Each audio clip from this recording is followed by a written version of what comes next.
Muy buenas tardes con todos y todas. Es un gusto contar con su participación en este acto de presentación de la Encuesta Nacional de Jóvenes y Participación Política en el Ecuador.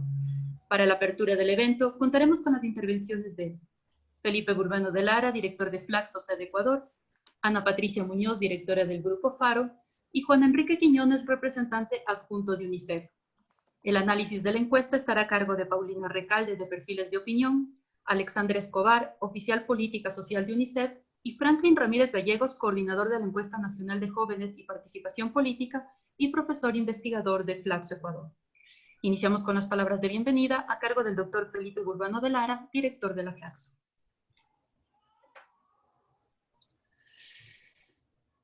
Muchas gracias, Gabriela, por dar inicio a esta reunión.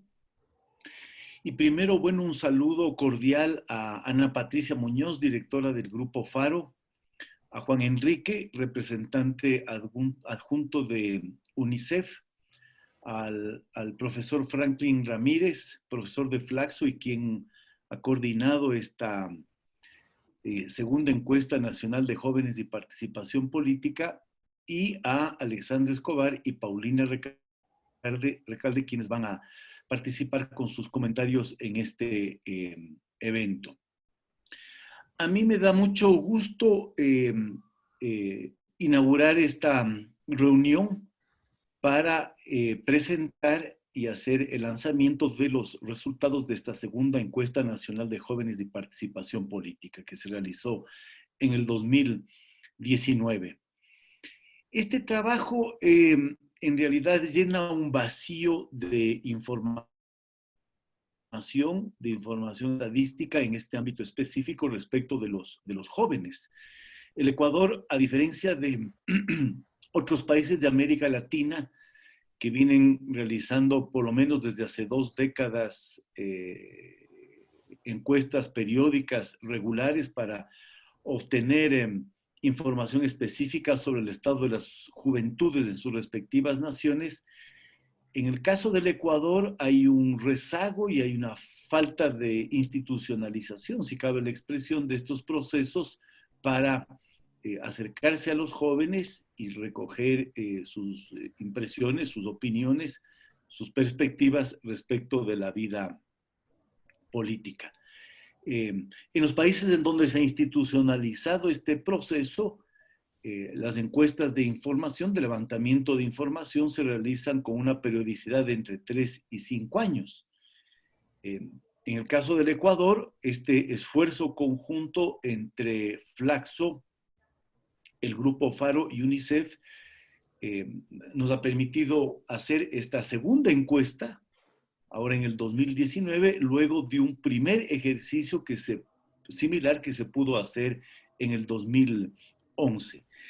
Y es un aporte el que estamos presentando hoy día, que da continuidad desde la perspectiva de Flaxo a un ejercicio anterior.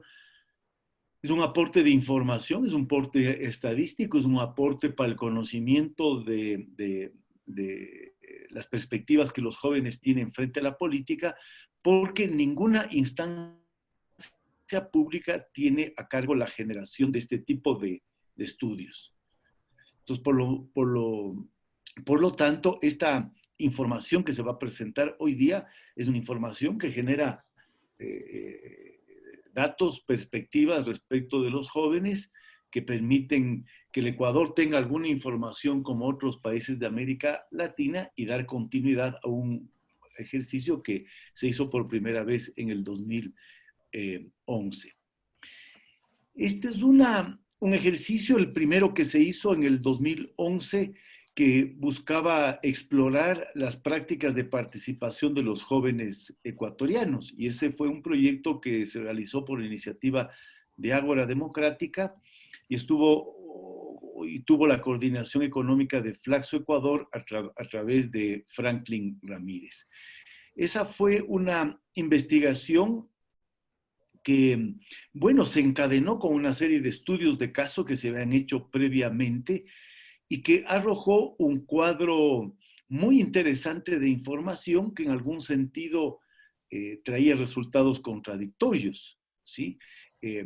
Por ejemplo, 44% de los jóvenes declaró que tenían algo o mucho interés alrededor de la política, y el 56% señaló que no estaban particularmente involucrados en espacios políticos, ¿no?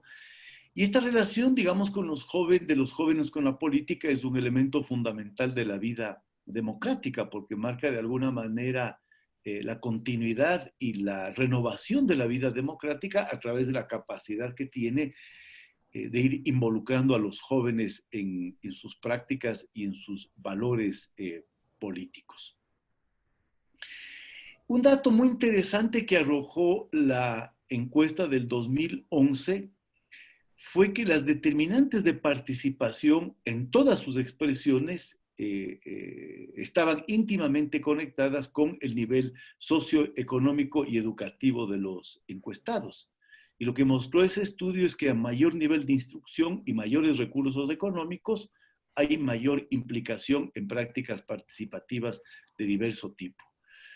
Esta es una primera conclusión, una primera aproximación que arrojó esa encuesta del 2011. Y claro, la idea de estos ejercicios es tener una serie de información en el tiempo que permitan identificar si esos hallazgos que se produjeron en el 2011, con una serie de indicadores novedosos, de información estadística novedoso, se mantienen en el tiempo o van produciéndose modificaciones alrededor de esa información. Como ya dije hace un momento, en el Ecuador, luego de esta primera experiencia del 2011, no se volvió a realizar ningún estudio. De tal forma que esta investigación que se presenta hoy día, cuyos resultados se presentan hoy día, es un ejercicio que se concreta casi 8 años después de la primera información. Y por lo tanto, claro, aquí hay una brecha en el tiempo respecto de los resultados de la primera encuesta con los que vamos a ver hoy día como resultado de esta segunda encuesta. Yo quisiera destacar en esta oportunidad la importante tarea de trabajo colaborativo que hemos hecho Flaxo como una universidad de posgrado, el Grupo Faro como expresión de organizaciones no gubernamentales y UNICEF como parte de la cooperación internacional que opera en el Ecuador. Este es un esfuerzo conjunto que permite llenar un vacío y por lo tanto da muestras de la cooperación, de la importancia que tiene la cooperación entre distintas entidades institucionales para generar información valiosísima respecto de un segmento de la población.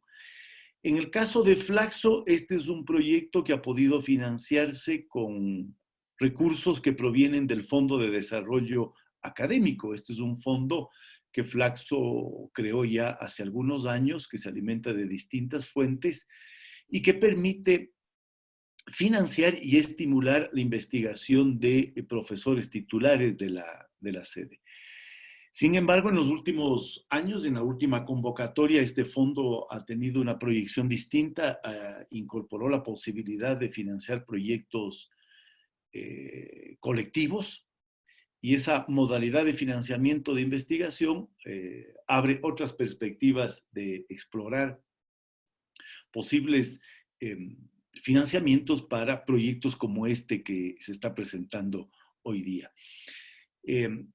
Yo quisiera simplemente reiterar el compromiso de Flaxo con este proyecto, reiterar el interés de Flaxo por mantener el vínculo con el Grupo Faro y por supuesto con la cooperación internacional a través de UNICEF para darle continuidad a esta investigación que llena, como ya he dicho algunas veces, un vacío. Ojalá esto, conversábamos informalmente antes de iniciar el foro, alguna entidad del Estado pudiera involucrarse también en este esfuerzo conjunto para darle más continuidad en el tiempo y poder realizar este mismo ejercicio con una mayor periodicidad, de tal manera que nosotros podamos dar cuenta de los procesos, de las trayectorias, de la evolución que va registrándose en esta apasionante y al mismo tiempo compleja relación de los jóvenes con la política. Así es que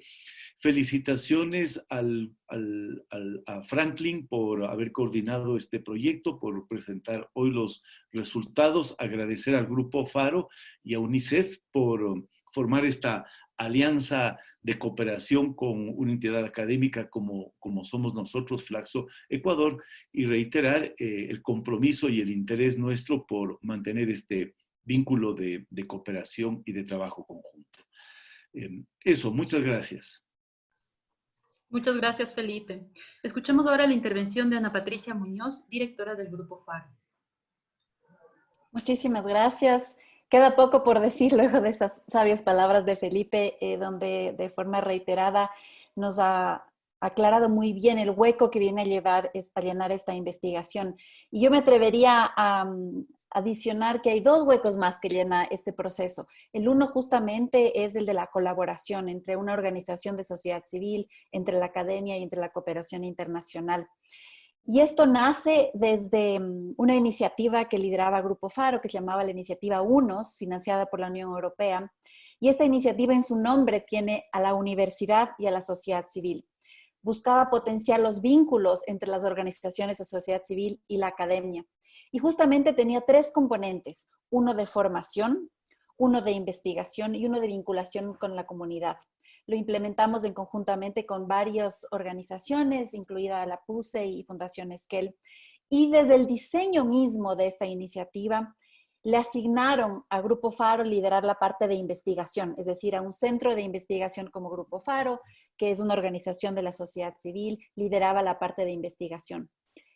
La academia socia de este proyecto lideraba la parte de vinculación y Fundación Esquel la parte de formación, un poco dando la vuelta a los roles tradicionales que tienen las organizaciones y las instituciones para demostrar en este experimento que hay mucho valor agregado que dar si todos colaboramos. Para Grupo Faro, entonces, ha sido un honor esta alianza con Flaxo y particularmente con Franklin, quien empezó esta colaboración participando en un concurso abierto y muy competitivo, justamente para los fondos de investigación que Grupo Faro sacaba.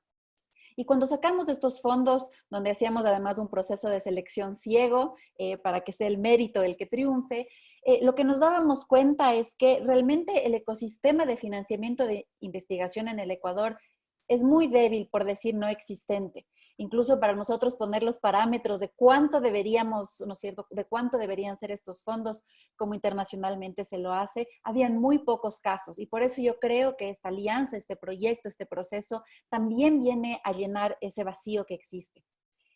Y un tercer vacío que creo que este gran proyecto conjunto viene a llenar es el de la democratización de la información. Ya Franklin les contará más adelante, o Alexander, que desde un inicio la idea es que esta información que es valiosa, que es única, que es recolección primaria y que además, como Felipe mencionaba, es un proceso que se repite y que esperamos se vuelva a repetir, ¿no es cierto? Que esta información sea accesible a la mayor cantidad de investigadores, de hacedores de política pública, de tomadores de decisión y de jóvenes que se conozcan y reconozcan, ojalá, en estos números, o que los critiquen, añadan, multipliquen, confirmen lo que esta investigación está demostrando. Este proceso ha sido un proceso de casi 2 años. Decíamos que es el lanzamiento más esperado. Nos toparon algunos factores externos en el medio, pero la intención siempre es la misma, que este sea un hito importante para que otros aprovechen la información y también se puedan tomar mejores decisiones. Y la fecha no podría ser más adecuada, ¿no es cierto? Estamos a las vísperas del 7 de febrero, donde se tomarán decisiones importantes para el país y más de un tercio del electorado es el electorado joven.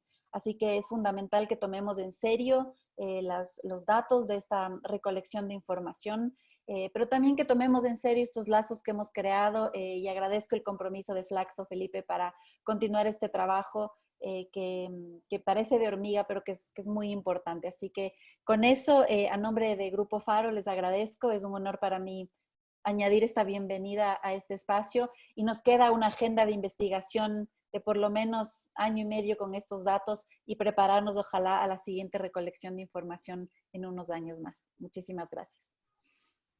Muchas gracias, Ana Patricia. Finalizamos las palabras de apertura con la intervención de Juan Enrique Quiñones, representante adjunto de UNICEF. Muchas gracias.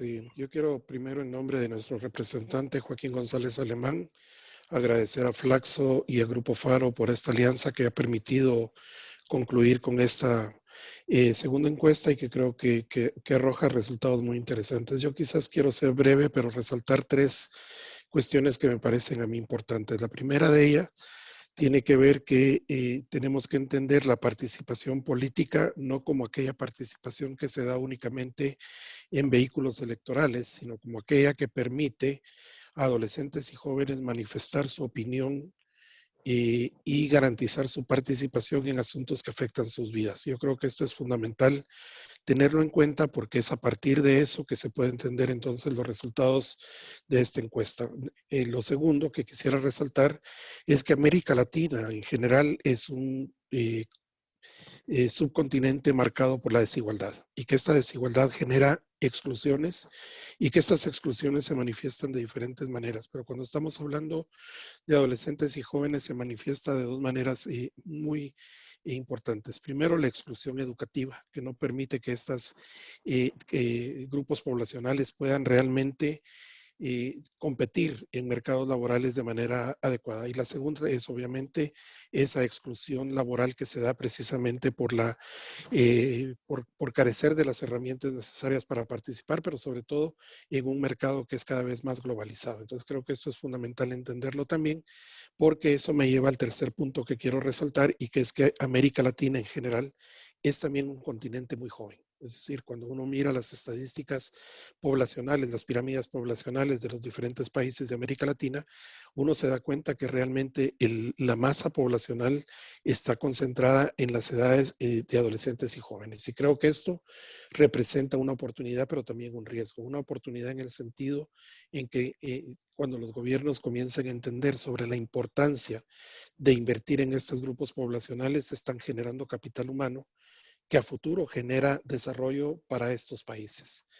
Pero el riesgo está en que al no hacer esa inversión en estos grupos poblacionales, lo que estamos haciendo es condenando a América Latina a continuar en ese círculo vicioso de la pobreza. Y creo que este tipo de encuestas realmente lo que dan son herramientas para que los gobiernos tomen las decisiones adecuadas sobre la inversión que tienen que hacer en estos grupos poblacionales. Y creo que eso lo van a ver ustedes con los resultados de la encuesta. Apunta realmente a generar discusión, debate, pero sobre todo propuestas de cómo puede abordarse mejor las condiciones de adolescentes y jóvenes. Con eso, nuevamente reitero el agradecimiento al Grupo Faro, a Flaxo por este asocio y estoy seguro de que encontrarán los resultados de la encuesta de lo más interesantes. Muchas gracias. Muchísimas gracias. Agradecemos a las autoridades por sus distintas intervenciones. En la segunda parte del evento se presentará la página web que contiene precisamente la encuesta. Para moderar el análisis nos acompaña Gabriela Gallardo, doctorante de la Universidad Nacional Autónoma de México y quien colaboró también en el diseño de la misma. Adelante, Gabriela, por favor. Muchas gracias, Gaby.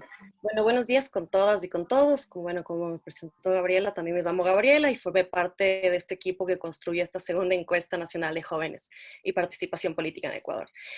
Bueno, antes de moderar este segundo momento con los expositores del día de hoy, quisiera primero contarles un poco de cómo fue diseñada la boleta, la motivación del cuestionario y las partes, ¿verdad? Y si proceder como a la parte del análisis. Primero quisiera puntualizar 3 aspectos. El primero, como ya lo mencionó Felipe, de hecho, es que este cuestionario se basó en gran parte en la primera encuesta que se realizó en el año 2011, buscando responder de esta manera a un diseño analítico que permitía comparar los niveles de participación de los y las jóvenes, especialmente en estadísticas descriptivas, entre el año 2011 y el 2019. Pues uno de los objetivos que tiene este presente estudio es determinar los principales cambios y también las continuidades en las tendencias de la participación juvenil entre el año 2011 y 2019. De hecho, una de nuestras hipótesis dentro del estudio es justamente el cambio que ha habido entre el año 2011 2015 y 2019 en el marco de una crisis. El segundo punto que quisiera puntualizar es que la encuesta buscó explorar tres grandes ángulos del debate en torno a jóvenes en las problemáticas teóricas de la participación política. La primera, las dimensiones de la participación en general. La segunda, las dimensiones actitudinales, ideacionales e ideológicas de la política. Y la tercera, las dimensiones estructurales de la participación. Para el tercer punto quisiera, si es que es posible, compartir la pantalla. No sé si es que... Sí lo puedo hacer. Para contarles un poco sobre cómo está la encuesta, fue como construida. Este es el modelo analítico del que les estaba mencionando de las tres aristas, cómo se construyó la encuesta. Y acá, en cambio, procedemos a contarles un poco, en cambio, cómo estuvo diseñado el cuestionario. La encuesta se basó en 11 bloques de discusión de temas importantes para la juventud y tuvo un total de 59 preguntas. Es decir, no fue un cuestionario corto, no fue una encuesta corta. Entre estos bloques tuvimos las expectativas, es decir, ¿qué piensan los jóvenes? ¿Cómo se sienten respecto a la economía, a la política? E inclusive les hicimos la pregunta, sus expectativas consigo mismo, ¿cómo se sienten? ¿Qué tan satisfechos se encuentran con su físico, con su familia? Como las expectativas en general de los y las jóvenes. El segundo bloque fue por el interés por la política, que esto de hecho se pregunta comúnmente en las encuestas de participación política, como indagando los asuntos de los jóvenes, es decir, si es que realmente les interesa la política, en sus hogares conversan de política. El segundo fue el apoyo a la democracia y la confianza institucional. Ahora que está tan de moda decir que los jóvenes y las jóvenes son apolíticas, queríamos indagar acerca sobre la confianza que se tiene sobre la democracia, o si es que los jóvenes más bien tienen valores autoritarios, y también la credibilidad en las instituciones mismas. O sea, en el marco de esta crisis que conversamos, que se basó la encuesta del 2019, es qué tanta confianza se tenía en el Ejecutivo, en la Asamblea Nacional, en el aparato estatal en general. El cuarto bloque fue la ideología. Y en este marco de las elecciones en que nos encontramos, creo que esta es una de las preguntas más candentes. ¿Los jóvenes son de izquierda, son de derecha, son de centro? ¿Cuál es la ideología que tienen los jóvenes? Así también como el tema de si son conservadores, progresistas, ¿qué piensan respecto al aborto? ¿Qué piensan respecto a la naturaleza? ¿Cuál es el posicionamiento de los y las jóvenes? El cuarto bloque fue la ideología, perdón si les contaba, el quinto bloque fue la participación. La participación nos basamos en tres aristas. Bueno, la participación la tomamos en cuenta desde tres perspectivas, ¿no? La primera fue la asociativa, el nivel sobre la participación organizativa. Es decir, los jóvenes se encuentran participando en consejos estudiantiles, se encuentran reunidos. ¿Cuáles son los espacios de asociatividad que tienen los y las jóvenes? El segundo nivel es la participación institucional. Es decir, en los espacios que el Estado brinda, o también el voto. A mí me llamó mucho la atención dentro de la encuesta, bueno, me adelanto los resultados, pero el voto que los jóvenes, en el voto facultativo, ¿cuál fue el porcentaje de los jóvenes que decidieron ir a votar? Que es altísimo en comparación con otros países, y de hecho altísimo en relación al voto en general de las últimas elecciones presidenciales. En la participación institucional también, en los espacios que han habido cuando se hacen consultas desde el Ejecutivo, desde los ministerios, las invitaciones, a eso se refiere a la participación institucional, y el activismo ciudadano, es decir, las protestas. De hecho, las protestas de octubre responden también, como en este marco, digamos, justo fue una encuesta realizada meses antes de las protestas de octubre del 2019, pero aquí como que nos da una idea de cuál era el activismo ciudadano de los jóvenes. Aquí llama mucho la atención, y me gustó mucho cómo lo enfocamos en la encuesta, es porque también hablábamos de la participación digital. Ahora en esta era, y son jóvenes que han crecido con acceso a las computadoras, al internet, esta participación, por ejemplo, de los memes, o sea, es una participación política, efectivamente. O también dentro de este activismo ciudadano es la participación del voluntariado, en cómo se encuentran los jóvenes, de hecho, en relación como a espacios de participación más en temas de voluntariado. El sexto bloque es la socialización política. Aquí, por ejemplo, me voy a mencionar una de las preguntas que me pareció interesante, es como teníamos la pregunta de, ¿acaso los y las jóvenes piensan lo mismo que sus padres? ¿Cuáles son los espacios de socialización de los jóvenes y las jóvenes? ¿Son sus escuelas? ¿Son sus colegios? ¿Son efectivamente más bien sus vecindarios? ¿Los espacios deportivos, que es altísimo en la participación de los y las jóvenes? ¿O es con sus padres? Y también hicimos la distinción entre su padre y su madre, como para ver efectivamente por dónde está su relación de socialización política. El sexto bloque es el trabajo, educación, y bueno, me adelanto también emancipación. Estos tres temas a mí me parece llamativo. Ahorita en Flaxo, Argentina, de hecho, tienen este programa de especialización y de maestría sobre juventudes. Y en los bloques que se discute sobre juventudes, justamente están estos tres temas como de gran interés en las juventudes latinoamericanas, que es trabajo, educación y emancipación. En trabajo y educación hablamos un poco sobre cuáles son los niveles de desempleo de los y las jóvenes, las condiciones de empleo, si es que los jóvenes en realidad están de acuerdo con la flexibilización laboral o no. Eso les voy a dejar la intriga porque me imagino que más les van a explicar los resultados en este segundo momento. El tema de educación, como si los jóvenes han estudiado en universidades o en colegios públicos, privados, y quiénes creen ellos que pagan, pues, si es que son estudiantes que han estudiado en instituciones públicas, si es que realmente reconocen que el Estado es el que está financiando sus estudios. En cuanto a emancipación, también llama mucho la atención sobre la autonomía material de los jóvenes, las condiciones de hábitat, y ahora que estamos en el encierro, de hecho es un tema muy relevante para las juventudes. Y el último bloque es las preguntas sociodemográficas, donde hablamos sobre etnia, religión, estado civil, y aquí es importante puntualizar porque el estudio trató de tener como una perspectiva tomando en cuenta como las diferentes características de la identidad de los y las jóvenes, tomando en cuenta la interseccionalidad dentro de su análisis, dividiendo mucho como el tema de género es diferente como una joven que un joven en las condiciones de la participación política, y situar, ¿no?, las determinantes socioeconómicas de la participación, ¿no?, que afectan en relación.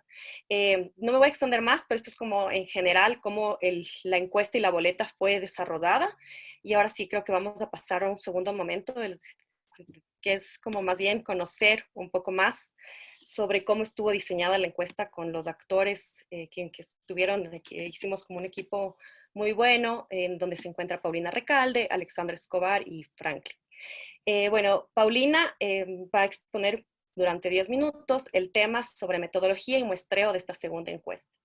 Después tendremos la participación de Alexandra Escobar, oficial de Política Social de UNICEF, que nos hablará sobre la adolescencia, juventudes y crisis sociales en Ecuador. Y finalmente el coordinador de este proyecto, Franklin Ramírez, que es profesor e investigador de Flaxo, que más bien nos contará como todos estos resultados de la encuesta que creo que todos y todas queremos ya conocer. Dejo a Paulina y después tendremos como un bloque de preguntas donde podemos como que aclarar o hablar sobre ciertas las dudas que se presenten. Paulina, tienes la palabra por 10 minutos. Gracias, buenas tardes con todas y con todos. Saludos a Flaxo, a Grupo Faro, a UNICEF y sobre todo a la persistencia de Franklin Ramírez para haber levantado la segunda encuesta nacional. Yo soy directora de perfiles de opinión y es la empresa que estuvo a cargo del levantamiento y procesamiento tanto en la encuesta de 2011 como en la última encuesta levantada en 2019. Entonces voy a comentar los aspectos metodológicos y de diseño de muestra. Si me permiten compartir la pantalla, por favor.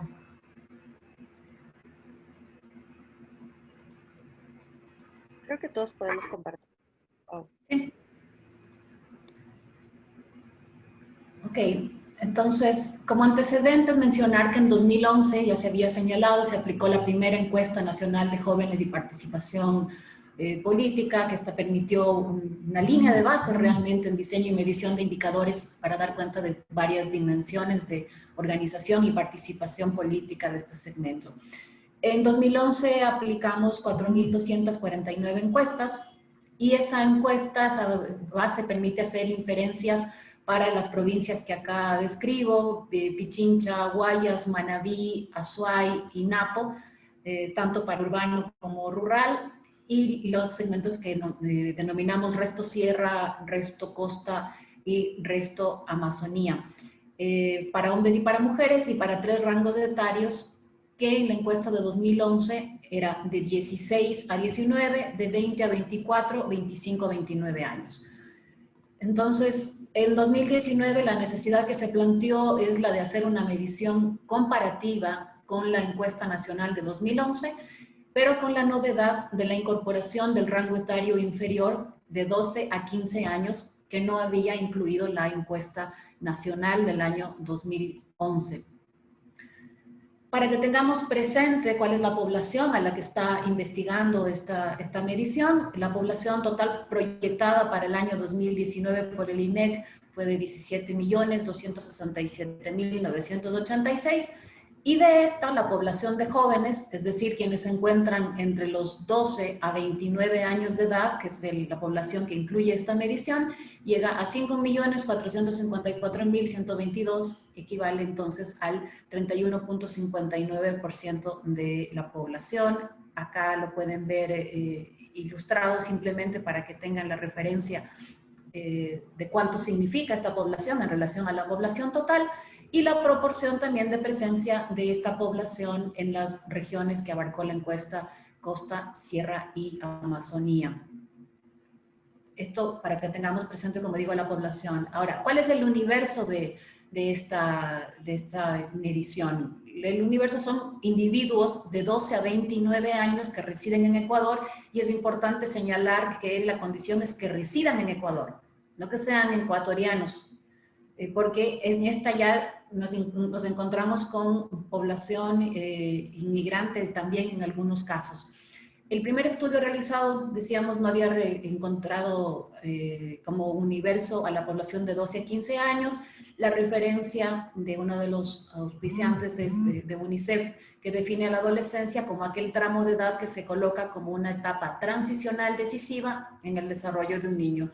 Y la incorporación de este rango, entonces, amplía las posibilidades de análisis comparado de los cortes etarios, es decir, entre los rangos más jóvenes, los inferiores, y ya los superiores, y permite hacer estas diferencias y proyectar mejores bases a futuro para la comprensión de estos cambios. Ahora, la muestra con la que trabajamos es una muestra aleatoria, sistemática, estratificada por provincia, por región, área urbano-rural, por edad, por sexo y por nivel socioeconómico. ¿Qué quiere decir? Bueno, este muestreo aleatorio estratificado desproporcionado consiste en asignar a cada estrato de una variable un número de encuestas independientemente de la proporción de dichos estratos en el universo. ¿Esto para qué? Para tener una muestra significativa de cada uno de los estratos y así poder analizarlos en forma independiente. Si es que no trabajábamos así, lo que podría haber sucedido es que si tomábamos la muestra de acuerdo al peso que tiene el nivel socioeconómico medio alto, por ejemplo, en la población en general, esto podría haber tenido una muestra poco significativa. Ahora, ¿qué hacemos después con este tipo de muestra? Se aplican factores de ponderación para restablecer o para devolverle a cada uno de estos segmentos el peso que efectivamente tiene en el universo en general.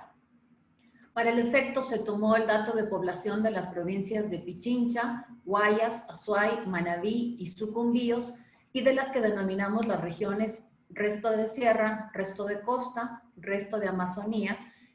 Estas resto, costa, sierra y Amazonía están conformadas, como se entenderá, por las provincias que no tuvieron una muestra específica. Entonces, el resto de la sierra son las provincias que no son Pichincha y Azuay, es decir, Cachimba, Bura, Cotopaxi, Tungurahua, Chimborazo, Bolívar, Cañari y Loja. En el resto de costa son las provincias, el resto de provincias que no siendo Guayas y Manabí, completan al total de la región. Lo mismo para la provincia de la Amazonía. Es decir, que nos permite al final concluir para todas las regiones del país, dejando por fuera solamente a Galápagos. Para hacer esta división por áreas de urbano-rural, consideramos a la población urbana a aquella que es residente en cabeceras cantonales y como rural aquella que es residente en cabeceras parroquiales. La selección de las zonas para el levantamiento de esta información dentro de cada una de las provincias y de las regiones a nivel urbano y rural fue multietápica. En cada provincia, región y área urbana y rural se seleccionaron aleatoriamente zonas, sectores censales en los que se realizan las entrevistas mediante un proceso sistemático que consiste en utilizar un listado de todas las frecuencias de población para cada provincia acumuladas. Se aplica un periodo a partir del cual, este es un número aleatorio, para seleccionar a dichas zonas. En esta medición trabajamos con un total de 3.245 encuestas, lo que nos permite tener un margen de error de más o menos 1.7. Esto simplemente para decir que cuando veamos los resultados totales hay que pensar que puede estar más 1.7 hacia arriba o más 1.7 hacia abajo. A esto nos referimos con el margen de error. Y la muestra desagregada por cada una de las provincias es la que consta allí, en promedio 400 encuestas por cada una de ellas, y también el margen de error para estas es de más o menos 4.8, 4.9 para las provincias representadas. Por región, en cambio, la muestra que aplicamos para resto costa, resto sierra y Amazonía, alrededor de 400 encuestas, y esto nos permite tener un margen de error para cada una de ellas de más o menos 4.8. Por área urbana y rural, la muestra 2.258 en el área urbana, 987 en el área rural, y este es el margen de error que tenemos por cada una de estas áreas. Por rangos etarios, el margen de error en general para estos es de más o menos 3.6, 3.3, y lo mismo, el margen de error por hombres y por mujeres es de más o menos 2.4. También permite hacer lecturas por nivel socioeconómico, y ahí el margen de error, que es un poco mayor, es para el nivel socioeconómico alto y medio alto, que es de más o menos 6.7, para los otros dos es de más o menos 2.6 y más o menos 2.4. El cuestionario ya Gabriela había anticipado, es un cuestionario que consta de 59 preguntas, 145 campos. ¿A qué nos referimos? Que, por ejemplo, una de las preguntas del cuestionario puede ser una matriz, es decir, que dentro de esta pregunta hay varias preguntas, y por eso es que nos referimos a 145 campos, que son los que efectivamente después se digitan. Y la duración, es decir, la aplicación de la encuesta tomaba 40 minutos promedio, y aquí creo que vale la pena resaltar realmente la capacidad de colaboración de la población joven del país, que accedió a una encuesta que es una encuesta larga, realmente 40 minutos más todavía para un segmento de la población que no está muy habituado a que lo encuesten con una duración tan prolongada. El cuestionario fue pretesteado y luego ajustado según el informe y recomendaciones que arrojó la prueba piloto. Está organizado en 10 bloques, esto ya lo explicó hace un momento Gabriela. El trabajo de campo se realizó entre el 28 de junio y 14 de julio de 2019. En promedio, 10 entrevistas en cada una de las 360 zonas seleccionadas aleatoriamente en el total del país, excepto, como habíamos dicho, las Islas Galápagos. Para aplicar la encuesta al total de la muestra, primero los adolescentes firmaron una carta de asentimiento, aceptando que conocen los objetivos, que conocen la motivación y que están de acuerdo con contestar la encuesta. Al rango etario inferior, aquellos que están desde los 12 años, a ellos, en cambio, les pedimos a los padres que firmaran un consentimiento, una autorización, para que los adolescentes accedieran a contestar la encuesta. Llegamos a los hogares con una carta de presentación de la investigación que citaba el artículo de la Constitución que hace alusión a que toda la información recolectada es estrictamente confidencial y se usará únicamente con fines los explicados en la carta de presentación, de acuerdo con el artículo 66, numeral 19 de la Constitución, mediante el cual se reconoce y garantiza el derecho a la protección de datos de carácter personal. Y este levantamiento en cada uno de los hogares, esto es importante hacer énfasis, en 2011 lo habíamos trabajado en papel, en 2019 trabajamos con tablets bajo la licencia de la aplicación Cuestión Pro, es decir, que la información estaba georreferenciada y que esto nos permitió además hacer el procesamiento en un tiempo menor. La supervisión en tiempo real, como indico, nos permitía a nosotros, vía GPS, tener habilitada la verificación de que el encuestador estaba en el lugar asignado, el tiempo que tomaba la aplicación de la encuesta, y posteriormente hacemos además una supervisión telefónica al 30% de la muestra con un cuestionario corto, que quiere decir que quienes hacen la supervisión telefónica tienen una versión reducida del cuestionario, no conocen las respuestas que se registró en el levantamiento de la encuesta, y luego se hace un empate para ver si efectivamente no hay distorsiones o cambios en este sentido. Estos fueron los elementos metodológicos más importantes. Tiene que ver con el operativo de campo, con el tamaño de muestra, y esta información va a estar además disponible cuando tengan acceso a la base de datos para que puedan hacer los procesamientos, y en el caso de perfiles de opinión estamos además abiertos siempre y dispuestos a cualquier tipo de aclaración que requieran en relación a la investigación. Gracias. Muchísimas gracias, Paulina, por tu explicación tan técnica sobre cómo se realizó la segunda encuesta. Ahora tendremos la intervención de Alexandra Escobar, oficial política social de UNICEF, que nos hablará sobre adolescencia, juventudes y crisis social en Ecuador. Alex, tienes 15 minutos. Gracias, Gaby. Perdón. Voy a compartir mi pantalla y voy a quitar mi video para que no vaya a haber ningún problema y se vaya a caer a lo mejor la conexión.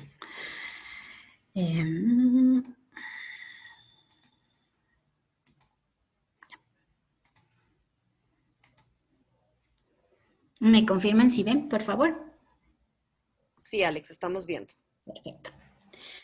Bueno, yo voy a hablar sobre la parte justamente de los determinantes y de los factores, digamos, estructurales que todos se han mencionado, ¿no? Particularmente cuando nos planteamos esta encuesta junto a Flaxo, junto al Grupo Faro, uno de los temas esenciales que buscábamos era justamente conocer en un contexto de crisis económica cuál era la situación de los jóvenes y de los adolescentes.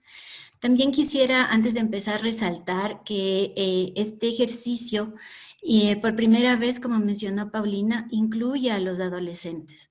Normalmente, como parte de la invisibilización y muchas veces de la falta, de las visiones adultocéntricas, digamos, se desconoce que los adolescentes también forman parte y tienen opiniones al igual que los niños, ¿no? Y en este sentido, esta encuesta desde UNICEF nos parece fundamental el poder rescatar y dar espacio justamente a esas voces que necesitamos escuchar para poder transformar esas realidades, ¿no? Sí. Entonces, como les decía, quisimos mirar cómo estaban mirando los jóvenes, cómo estaban viviendo esa crisis económica que ya habíamos empezado a mirar, ¿no? Cuáles eran sus expectativas presentes y futuras. Es importante notar aquí que esto es una foto pre-COVID, ¿no? La que vamos a hablar. Sin embargo, a mí sí me gustaría traer a lo largo de la presentación algunos elementos que ya tenemos sobre la situación post-COVID, ¿no?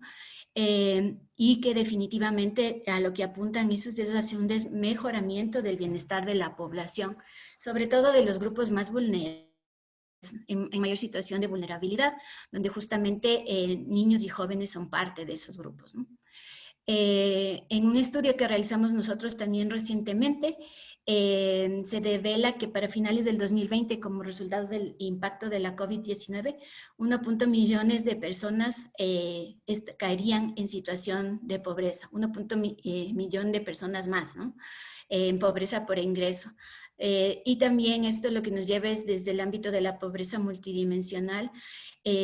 A finales del 2020, por los efectos de la crisis, tendríamos 7.4 millones de personas en pobreza multidimensional. Como ven, esta crisis es de gran magnitud y está golpeando a todos los hogares, ¿no? Es una triple afectación en donde se ha aumentado la incidencia, la brecha y la severidad de la pobreza.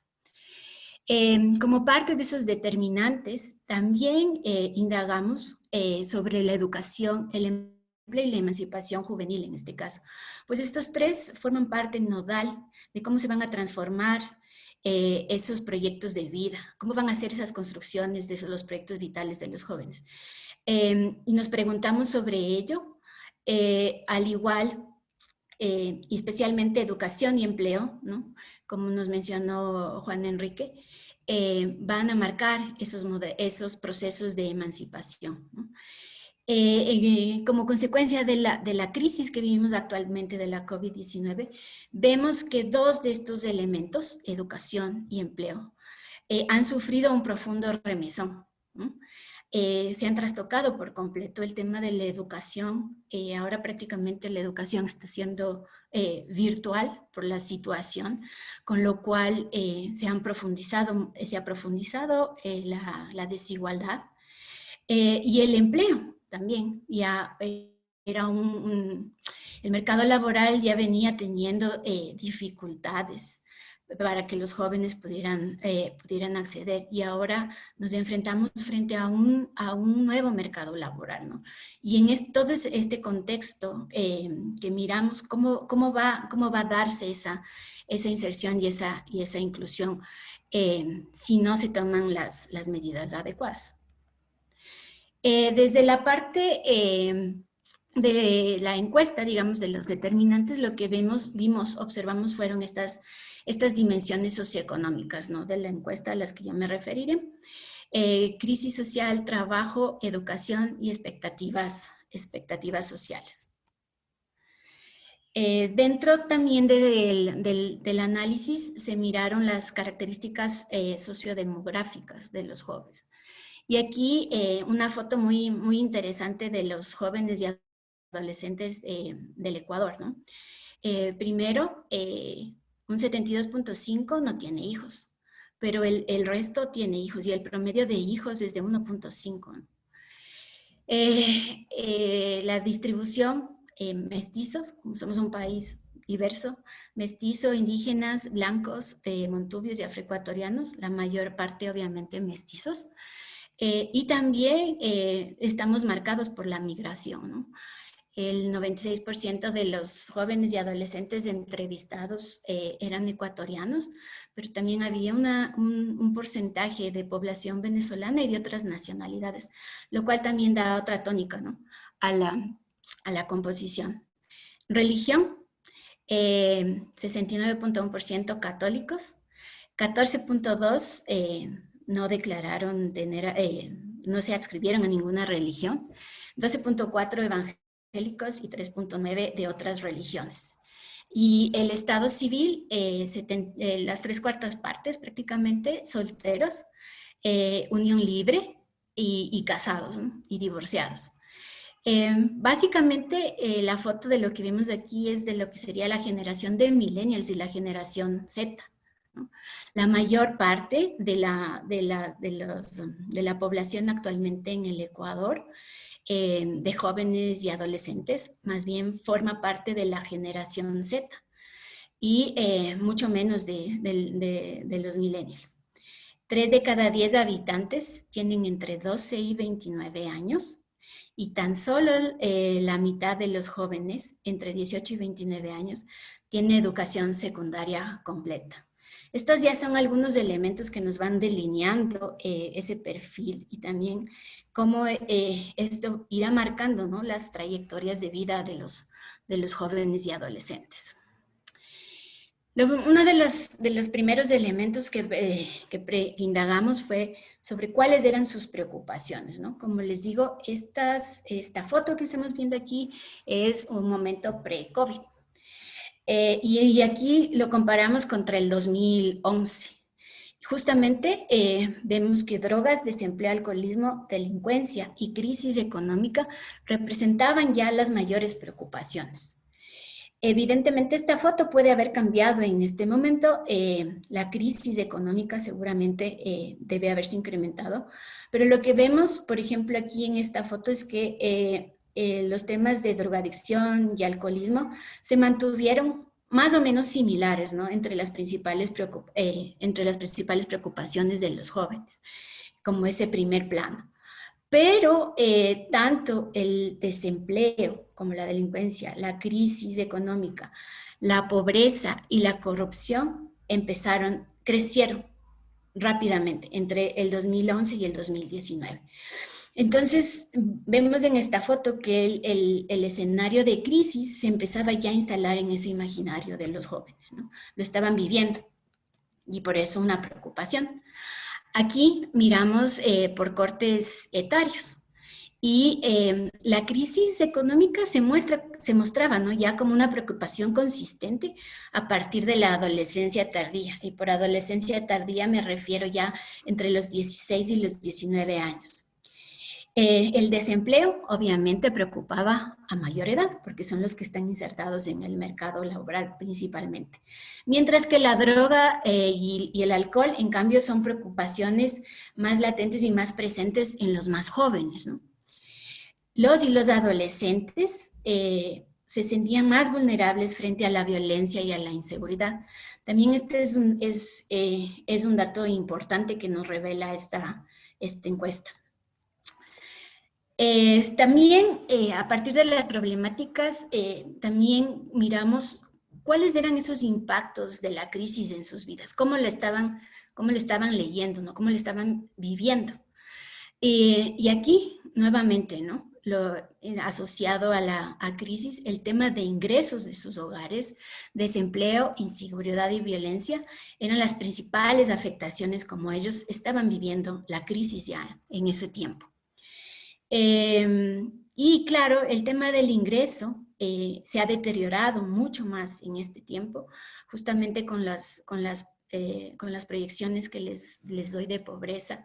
Y ya también se puede esto evidenciar ahora que el INEC sacó los resultados de la encuesta de septiembre.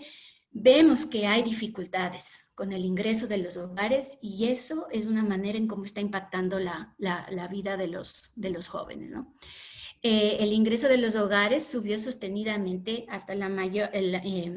sostenidamente la mayor parte de la última década, hasta el año 2017. Y desde entonces empezamos a ver ya una caída lenta y sostenida. Obviamente la caída más fuerte se da en este periodo de la crisis por la COVID-19. Donde en promedio se han perdido $25 por miembro en esos ingresos, ¿no? Son también aquí los hogares urbanos los que están siendo más afectados por esa pérdida de los ingresos. Y también en un segundo plano tenemos la educación y el estado de ánimo. Estos ya eran elementos y campos problemáticos que se reflejaban a partir del escenario de crisis económica que estaban viviendo ya los jóvenes y adolescentes. Y aquí sobre el estado de ánimo sí me gustaría hacer también una puntualización, pues los temas de salud mental, también de lo que hemos visto en las encuestas de monitoreo que estamos haciendo sobre la situación del COVID, están afectando ampliamente a la población y uno de esos grupos más vulnerables son justamente los jóvenes. Y en educación, obviamente, con el trastoque que ha sufrido la educación a partir del confinamiento, todavía no logramos que los adolescentes y que los jóvenes vuelvan a las universidades. Eso también ha cambiado y seguramente ha acentuado esas preocupaciones y esos impactos que los jóvenes ya sentían en el año 2019, ¿no? También aquí vemos las diferencias sobre los niveles socioeconómicos, ¿no? Y vemos cómo la percepción de afectación de los ingresos y los empleos, obviamente en primer plano pasan a ser un tema para los jóvenes y los adolescentes de clase baja y clase media. Como parte de los resultados que tenemos sobre el impacto de la COVID-19, sabemos que los hogares más pobres, los hogares de clase media, fueron los más afectados. Hemos perdido prácticamente 10 puntos en la clase media, que fueron, que se lograron a lo largo de estos años, ¿no? También se logró, en estos últimos años se logró salir de la pobreza y hemos retrocedido en ese momento. en este momento. Mientras que para los jóvenes y adolescentes de las clases del nivel socioeconómico alto, se ven más impactadas por la inseguridad, ¿no es cierto? Las mujeres, aquí también con mayor intensidad, no se observa en el gráfico, pero es otro de los elementos que también salen y por eso lo hago alusión. Con los 3 grandes efectos de la crisis es notable su mayor malestar con respecto a los hombres, sobre todo en el tema de los ingresos. El segundo bloque tiene que ver justamente con trabajo y condiciones de empleo. Aquí la pregunta que se les hizo a los jóvenes y adolescentes era qué era lo que estaban haciendo en ese momento, ¿no? Y aquí vemos por edades, y 4 de cada 10 estudiaba, de ellos el 8% trabajaba, ¿no? Muchos jóvenes deben trabajar también para sostener sus estudios, ¿no? Incluso desde la adolescencia, muchos de ellos, los que están en situaciones mucho más difíciles. Evidentemente, gracias a la ampliación que hubo del acceso a la educación en estos últimos años y que se fueron cerrando esas brechas, los estudios son prioritarios para los adolescentes, ¿no? Les ha permitido un mayor acceso les permitió un mayor acceso en esos años y eso es importante notarlo. Y alrededor del 21% de los jóvenes se encontraban en ese momento desempleados buscando trabajo o en la famosa categoría que lo llaman ni estudia ni trabaja, ¿no? Ya ese es un número importante y este es un número que habíamos visto que venía creciendo, ¿no? Y que se lo sitúa, como les digo, esta foto es antes de la COVID-19 y seguramente en estos meses, en estos meses y en estos años, esto podría cambiar también radicalmente si no se toman medidas. También aquí lo que observamos es que las mujeres presentaban mayores vulnerabilidades y exclusión frente a ello, ¿no? Pueden ver ahí las comparaciones con respecto a los hombres y la posibilidad de estudiar y acceder al mercado laboral obviamente está marcada fuertemente por esas desigualdades sociales, ¿no? Y lo vemos claramente en ese gráfico como la posibilidad de estudiar está asociada al nivel socioeconómico alto y menos oportunidades, a pesar de esa ampliación que ya vimos en el acceso a educación. Todavía quedaban esos rezagos, ¿no? Y dificultan, digamos, esa posibilidad de que los jóvenes puedan continuar con sus estudios para justamente insertarse de mejor manera en el mercado laboral. En el ámbito del trabajo, obviamente también era necesario indagar sobre esas condiciones de empleo, ¿no?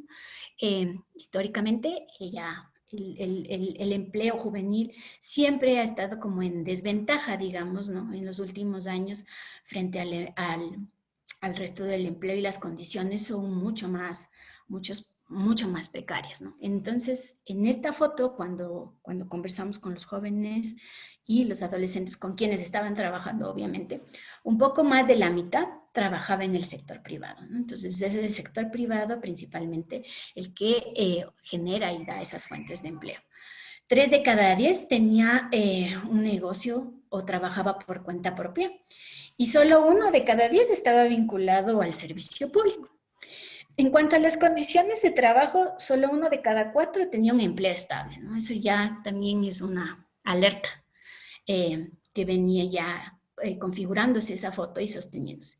La informalidad se vuelve más vulnerable a las mujeres jóvenes que trabajan, la desventaja de las mujeres en el mercado laboral y más aún si son jóvenes. Igualmente, en los jóvenes del campo, esta era mucho más alta. Y la precariedad del empleo incrementaba si tenían menos edad, ¿no? Las condiciones de los adolescentes que están trabajando obviamente pertenecen a los grupos en mayor situación de vulnerabilidad y se dan muchas irregularidades, muchas veces lo que construye un entorno de precariedad laboral en torno a ellos. Seguridad social, igualmente muy baja la cobertura, 16.5%. Y ese es un problema en general que tenemos en el Ecuador, justamente ahorita que se necesita tener un sistema fuerte de protección social, donde la parte contributiva, digamos, es elemental. Esto está sufriendo grandes reveses, ¿no? Las disparidades de género obviamente afectando también, más hombres que mujeres contaban con seguridad social, aun cuando ya son jóvenes que no tienen el acceso justamente porque las características del mercado en donde se insertan son de alta informalidad y precariedad. Y claro, está muy marcado por el nivel socioeconómico, casi 3 veces más veces de acceso tienen los jóvenes de nivel socioeconómico alto a poder tener seguridad social respecto de los jóvenes y adolescentes que están trabajando, que se encuentran y pertenecen al nivel socioeconómico bajo. Y los más jóvenes obviamente tienen menos acceso, ¿no? Flexibilidad laboral. 7 de cada 10 prefería ser empleado con salario fijo. Este es un dato importante que me parece que todos deberíamos tomarlo en cuenta y no pensar que los jóvenes están pensando en que van a ser emprendedores. Este mensaje nos dice completamente lo opuesto. Lo que ellos buscan es una estabilidad y un salario fijo. Tanto hombres como mujeres preferirían ser empleados con un salario fijo. 4 de cada 10 jóvenes de nivel socioeconómico alto prefieren más flexibilidad y no tener un salario fijo con respecto a los de clase media y a los de clase baja que prefieren tener un empleo fijo. Y había las preferencias por empleo y salario fijo, no mostraban muchas diferencias por edad. Aquí en la parte derecha van a encontrar algunos datos, digamos, que se arrojaron en el mes de julio, sobre todo desde la seguridad social, y que ya nos daban una alerta. Esto fue situación post-COVID, porque hasta junio del 2020 cerca de 200,000 personas se habían habían sido desafiliadas de la seguridad social, ¿no? 4 de cada 10 de esos desafiliados eran jóvenes de entre 21 y 30 años. Entonces, si ya la condición previa era baja, esto implica que ha habido un mayor deterioro en sus vidas con respecto a poder pertenecer y ser parte de un esquema de protección social. Y el futuro laboral, obviamente, en este momento se perfila con mucha incertidumbre, ¿no?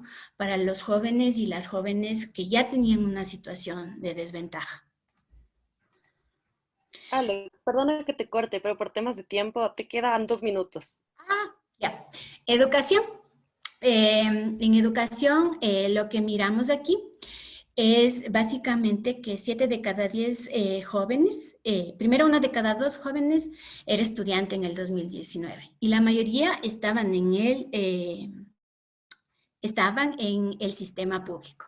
Pero aquí hay una contradicción que nos llamó mucho la atención y es que ellos no consideran que a pesar de estudiar en el sistema público, no consideran que el Estado está financiando sus estudios, ¿no?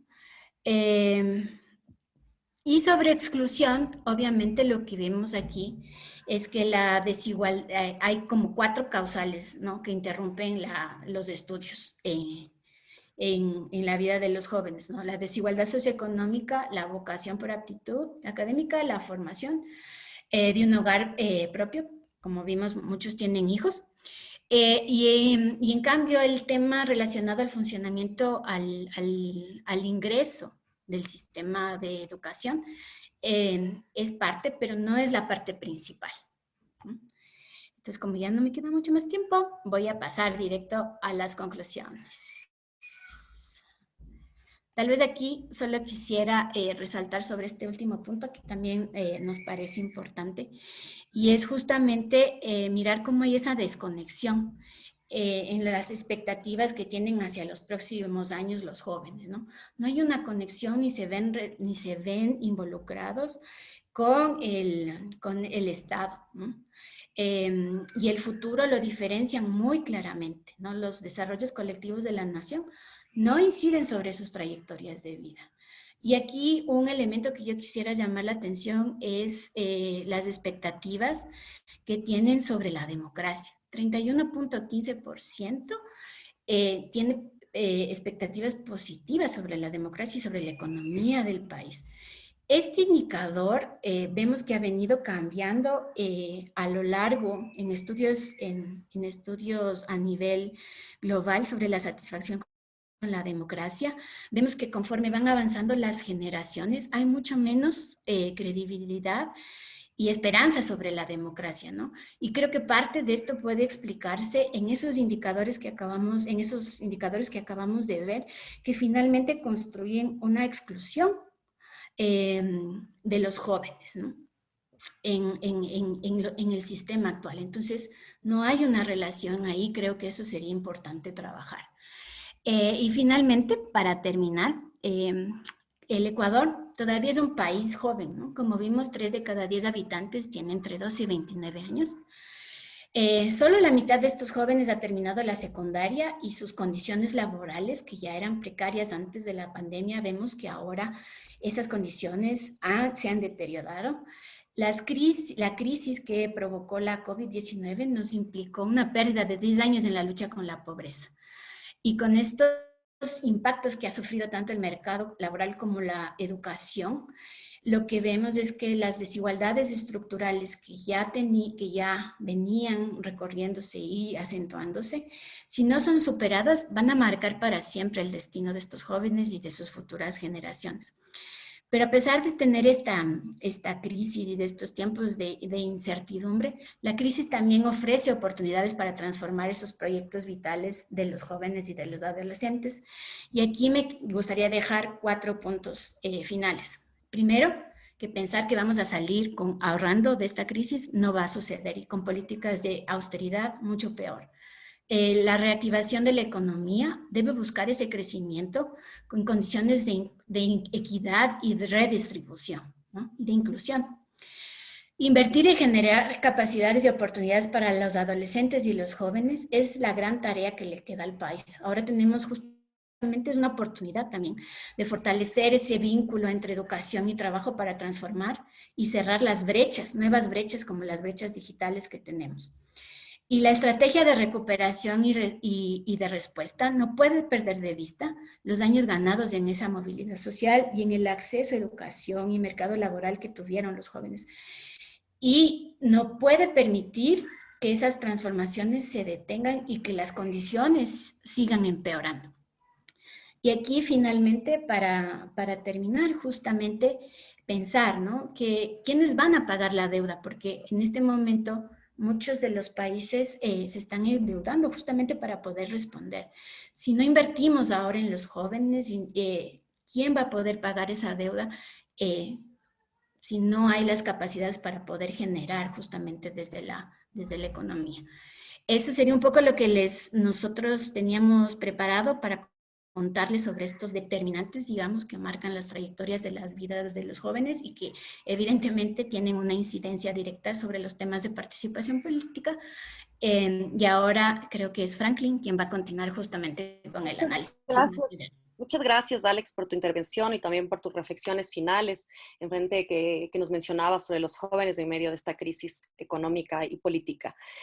Ahorita estamos leyendo ya sus preguntas que les vamos a responder al final del seminario. Efectivamente, ahorita es el turno de Franklin, que fue el coordinador de esta encuesta y también el coordinador de la encuesta realizada en el 2011. Él nos va a hablar sobre los universos políticos juveniles en el siglo XXI. Franklin, tienes 15 minutos.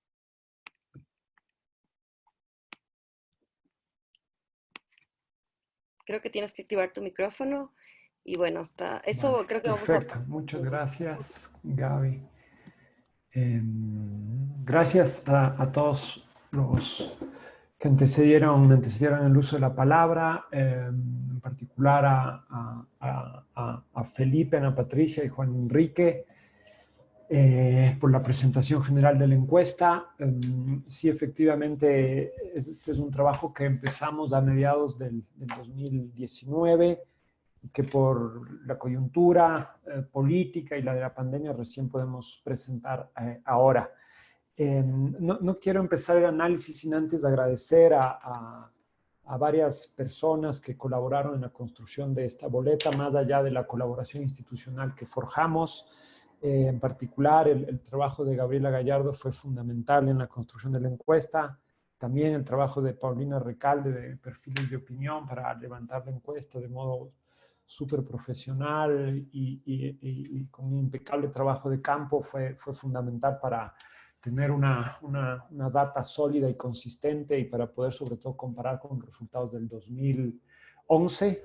Además, quisiera agradecer rápidamente a algunos colegas que nos ayudaron a pensar la boleta: Jesús Sanz, René Hunda, Daniel Llanos, Jacobo García, Hugo Barber, que nos ayudaron en la primera parte de la reflexión sobre la construcción de la boleta. Muchas gracias a ellos, algunos están acá, otros no. Siempre el diseño de una boleta es complicado y requiere como discusión colectiva y además del entorno institucional que favoreció el vínculo entre Flaxo, UNICEF y Faro, hubo varios colegas como muy especialistas en estas cuestiones que colaboraron largamente para el diseño de esta encuesta. También reiterar mis agradecimientos a Faro y a UNICEF, sin cuyo apoyo no habría sido posible levantar esta encuesta, muy particularmente a Alex Escobar, que se comprometió largamente con este trabajo y que ahora, como se ve, ha hecho una presentación poderosa sobre esta relación entre juventud y crisis social en el Ecuador al entrar la segunda década del siglo XXI. Dicho esto, yo ahora voy a hacer una presentación sobre los trazos, como trazos generales de lo que llamo los universos políticos, es decir, algunas ideas y prácticas de los jóvenes respecto a la vida política en el Ecuador. Ahí Alex ya nos hablaba de cuál es en qué tipo de población cae la encuesta, ¿no? Los nacidos entre 90 y 2007, más o menos, millennials, generación Z.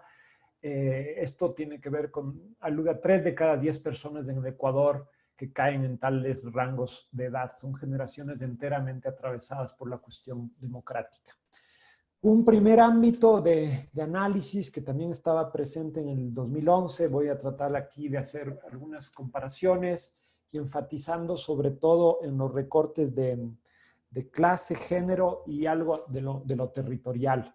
Como ustedes ven, como mencionaba Paulina, hay 145 campos en esta encuesta, es una encuesta grande. Lo que voy a hacer aquí es simplemente explotar algunas pequeñas, alguna parte de las encuestas, desde un análisis descriptivo y después al final marcar algunas tendencias generales. Algo que siempre está en este tipo de trabajos es esta pregunta sobre el interés por la política. Y lo que vemos en un plano general básicamente es que hay un nítido decrecimiento en este interés entre 2011 y 2019. Si ustedes se fijan, los que no tienen ningún interés en la política se han duplicado en 8 años, ¿no? de 14 a 30, y los que tienen bastante interés también se han reducido de modo nítido. En términos generales, 71% de los encuestados confiesa que no tiene ningún interés por la política y 30% que efectivamente está concernido. Un trazo general de esta encuesta, que es una tendencia que ya veíamos en 2019, tiene que ver con los determinantes de clase en el interés, en la participación, en las prácticas asociativas, es decir, en todas las dinámicas y dimensiones que configuran los modos de hacer política de la juventud en el Ecuador en el siglo XXI. Vamos a ver a lo largo de la presentación que esto es recurrente, ¿no? Las clases altas son las más concernidas con la política, las que más informan, las que más interesan, las que más participan, asociado esto también a su nivel educativo. Mientras se desciende en la escala de la estratificación, se reduce el concernimiento con la política, ¿no? Acá se ve claramente que casi la mitad del nivel de los jóvenes de nivel alto está interesado en la política y esto se reduce solo a un cuarto en el caso de los jóvenes de clase baja. Al mismo tiempo, vemos también que las mujeres se mostrarían más desinteresadas que los hombres en los asuntos políticos, ¿no? Hasta ahora hay 2 rasgos claves: este cambio en una perspectiva de decrecimiento entre 2011 y 2019 y la notoria sesgo de clase en la configuración de los universos políticos de los jóvenes ecuatorianos. Acá preguntamos sobre cuál es el ámbito de interés político de los jóvenes y tenemos un cambio también drástico entre 2011 y 2019, algo que yo llamo una suerte de desparroquialización, ¿no? Menos interés en los asuntos de la comunidad, del barrio, la ciudad, y mucho más de interés en asuntos del país, latinoamericanos e internacionales. Este es un fuerte giro hacia el concernimiento en cuestiones latinoamericanas e internacionales. Quizás esto tiene que ver con lo que la literatura menciona como la generación millennial o Z, como largamente global y globalizada, y puede esto explicar de algún modo este giro, ¿no? Pero es un cambio drástico en relación al 2019. Al indagar en el interés por la política, también nos centramos mucho en esta cuestión de por dónde es que los jóvenes y las jóvenes se informan y acceden a noticias políticas.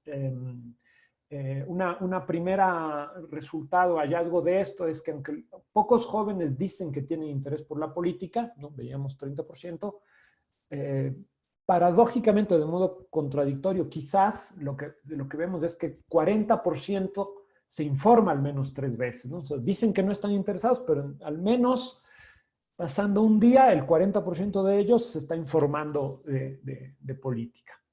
En cualquier caso, también en la comparación entre 2011 y 2019 vemos un descenso. Aquellos que se informaban todos los días de política pasan de 37 a 25. Otra vez,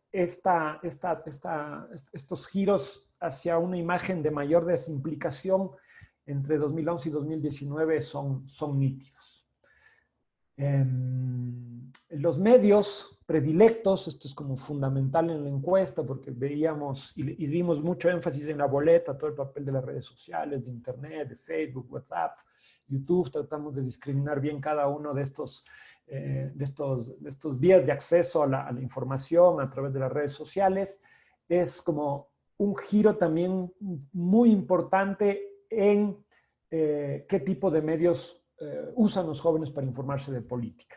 Para 2019, la televisión pierde casi la mitad de consumidores que tenía en 2011, mientras las redes sociales de Internet duplican su influencia, ¿no? Los periódicos resisten y la radio pasa a ser un objeto muy raro de consumo político, aunque también hay un consumo de radio, de podcast, de blogs a través de canales de Internet. Pero claramente la televisión cae, aunque sigue siendo utilizada como el medio predilecto por 1/3 de los jóvenes, pero sube al casi 45% la agregación de Facebook y otros canales de Internet, ¿no? Esto es un giro muy importante. La frecuencia de uso de redes sociales para fines políticos, es decir, no solo informarse, sino ser activo en circular información política, recibir y enviar. Vemos que casi 30% de los jóvenes reciben o envían información política todos los días o pasando un día de la semana, ¿no? Mientras que 70% está muy alejada de dicha práctica. Esto, 52 más 18 no lo hace, y acá tenemos el universo de mayor activismo. Los hombres tienden a ser algo más activos en este nivel que las mujeres, y otra vez los jóvenes del nivel socioeconómico bajo son los que menos se activan en redes sociales, ¿no? Acá hay un primer pantallazo de este universo actitudinal sobre interés, nivel de información y nivel de activismo y de consumo político en redes sociales. Un segundo nivel, que yo diría que es como del más importante bloque de la encuesta, tiene que ver con las prácticas participativas, que la hemos visto a nivel de la participación asociativa, la participación institucional y la participación alternativa. Lo que salta a primera vista es que 60% de los jóvenes no tienen una participación en ningún tipo de acción colectiva, de espacio colectivo.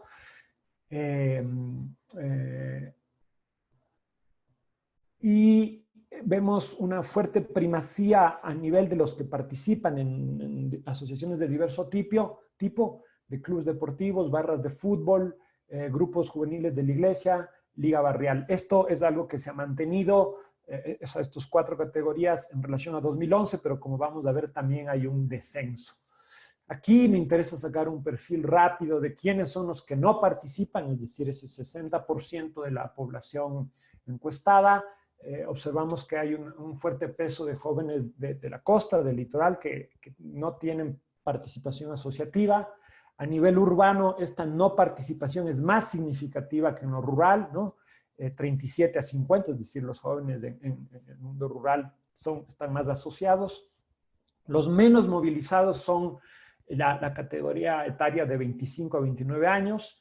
La no asociatividad de las mujeres es mucho mayor que en los hombres, ¿no? 70 a 50, esta es otra línea estructural que se repite largamente en los diversos bloques que hemos preguntado. Y otra vez, los menos inmovilizados, si ustedes se fijan acá, son los estratos altos, ¿no? Más o menos 50% participa en dinámicas asociativas, mientras que los jóvenes de sectores bajos no se asocian en un 63%.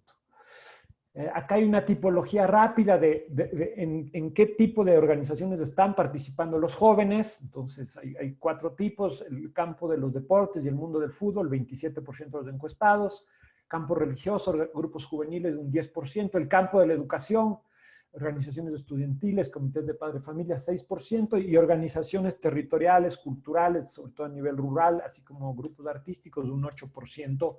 Es una tipología rápida que hemos presentado. Bueno, voy a pasar esto. Acá quiero insistir otra vez en la comparación 2011-2019. Están aquí los principales tipos de asociatividad que jalonan la participación de los jóvenes, y vemos otra vez que hay un decrecimiento prácticamente en todos los tipos asociativos, salvo quizás club deportivo y liga barrial.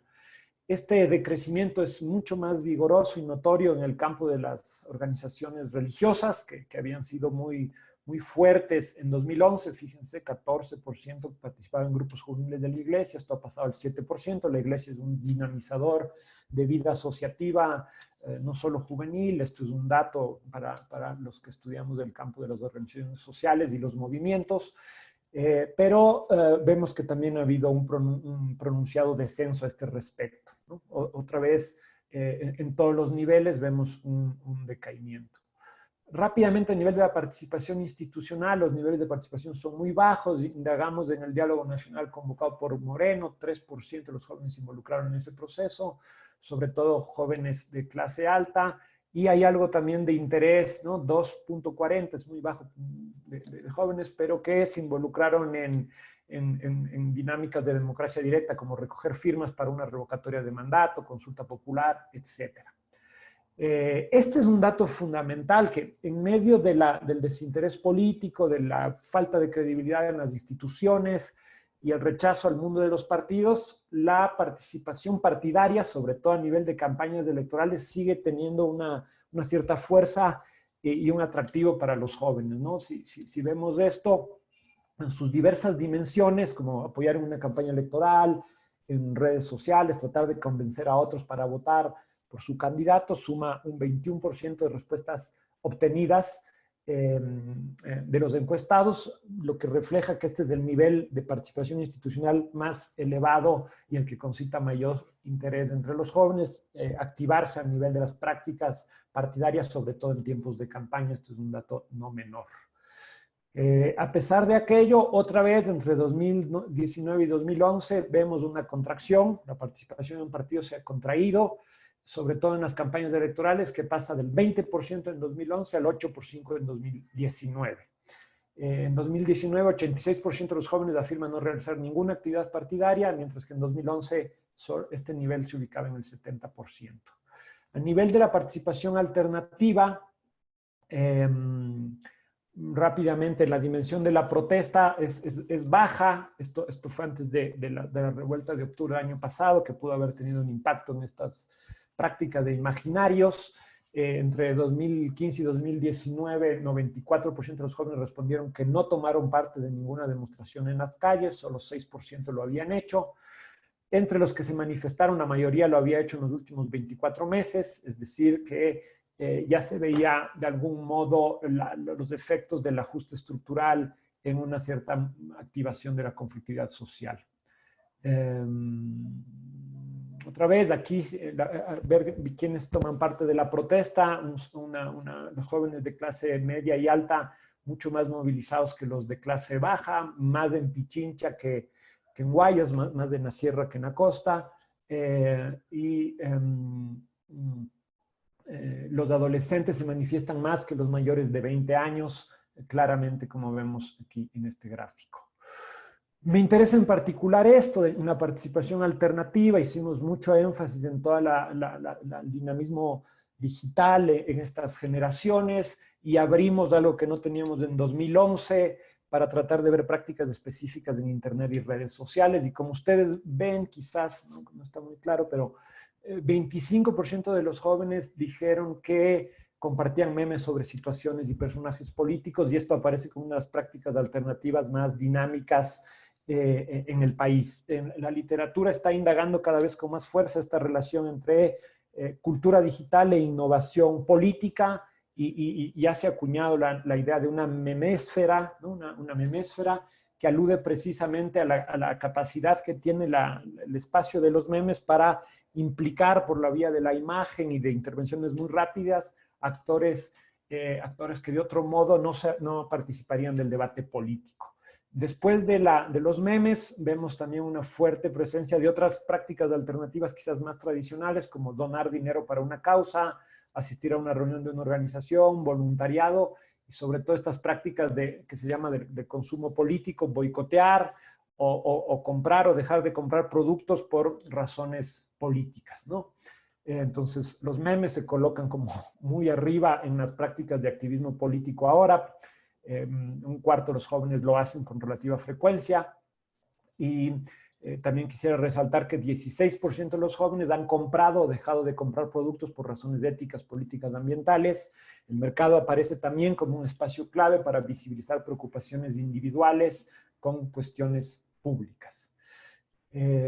Voy a pasar esto de la intensidad, pero rápidamente, como mucha intensidad o mayor intensidad a nivel de los memes y del consumo político, otra vez evidenciando la fuerza del Internet y las redes sociales en estas nuevas prácticas de participación.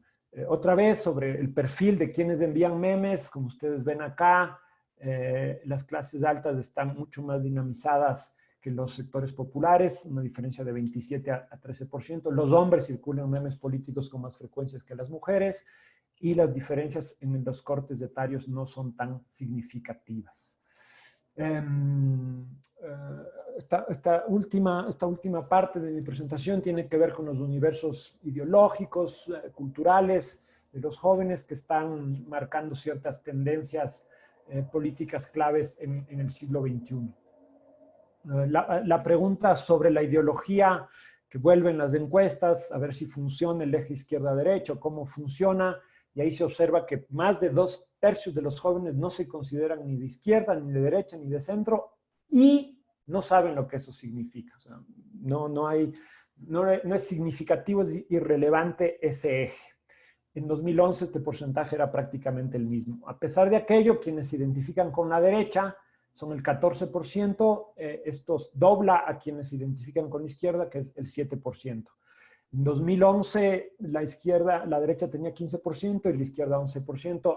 La izquierda pierde adeptos, la derecha se mantiene y el centro ideológico crece, obviamente en ese 35% más o menos que todavía se ubica y se reconoce en el eje político tradicional izquierda-derecha. Voy a pasar esto. Acá me interesa detenerme un minuto más, que es otro modo de indagar en los posicionamientos ideológicos de la gente, más allá de este eje izquierda-derecha. Elegimos dos planos de análisis, el plano más de las posiciones económicas y el plano más de las posiciones morales, éticas respecto a controversias societales clásicas, ¿no? Aquí lo que vemos es el acuerdo de los jóvenes con las relaciones entre Estado y economía, y aquí vemos que los jóvenes tienen posiciones más hacia el centro, más hacia la izquierda. El 76% está de acuerdo con que el Estado intervenga en la economía, el 71% en que quienes más tienen más pagan impuestos, el 65% está de acuerdo con la competencia empresarial, el el 69% está a favor de proteger los derechos de los trabajadores, y esto es como un eje en la encuesta también. Es una generación con enorme conciencia ambiental. El 81% de los jóvenes está en contra de la explotación minera que afecta a la naturaleza, por más que esto traiga beneficios a la economía del país, ¿no? Entonces hay un reconocimiento de la necesidad de la intervención estatal, de la redistribución económica, de los derechos de los trabajadores, en el marco de una economía de mercado con competencia empresarial, pero marcando los límites ambientales del desarrollo. Voy a pasar por esto, por el tiempo. Acá es el segundo plano que estudiamos, que es lo que yo llamo debates de sociedad. Si a nivel de la economía se veía una orientación más bien progresista, a nivel de estos debates de sociedad se ve un posicionamiento más bien conservador, ¿no? Hay un conservadurismo duro a nivel del matrimonio igualitario, del aborto, de la legalización de la marihuana. Como ustedes ven, el acuerdo con el matrimonio igualitario es de 26%, con el aborto del 12%, con la legalización de la marihuana del 14%, como cifras más fuertes, ¿no? Hay ciertas tendencias más progresistas en el rechazo a que la iglesia se entrometa en la vida íntima y sobre todo en la nula tolerancia a la violencia contra las mujeres. Como se ve, 96% no justifica de ningún modo la violencia contra las mujeres. En cualquier caso, es un panorama globalmente más bien conservador, más bien hacia el statu quo. Hay marcadas diferencias por nivel socioeconómico, mayor progresismo en las clases altas y medias en cuestiones de género, sexualidad y legalización de la marihuana.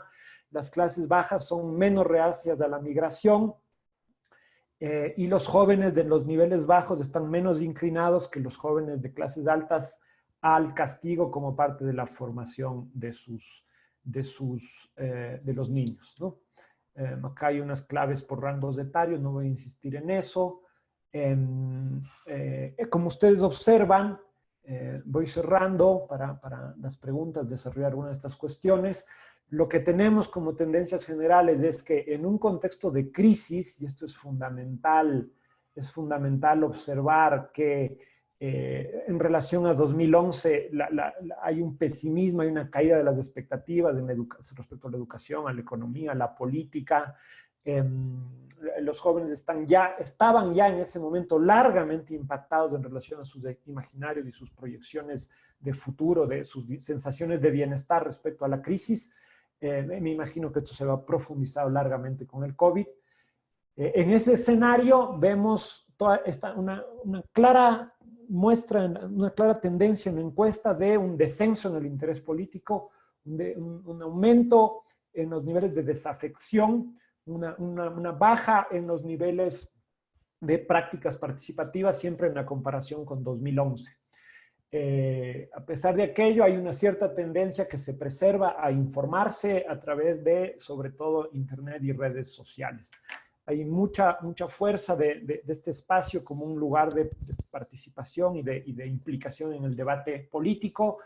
Hay que seguir monitoreando y estudiando con más claridad el significado de los memes como práctica participativa.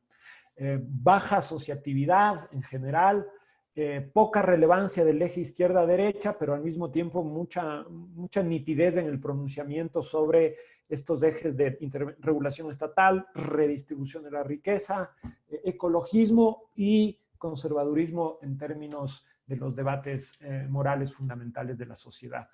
A pesar de la baja confianza en los partidos políticos y en las instituciones, hay un interés importante, diría yo, por implicarse en campañas electorales y en la vida partidaria, sobre todo en momentos donde hay movimiento electoral.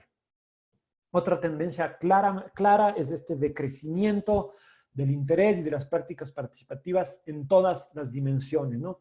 La hipótesis que explorábamos tenía que ver con los impactos de la crisis socioeconómica en esto, pero también con el peso de un nuevo contexto político, ¿no? Claramente entre 2011 y 2019 teníamos otra matriz estatal, otro tipo de relaciones socioestatales que estarían impactando en estas variables del dinamismo de la participación y en el interés por la política.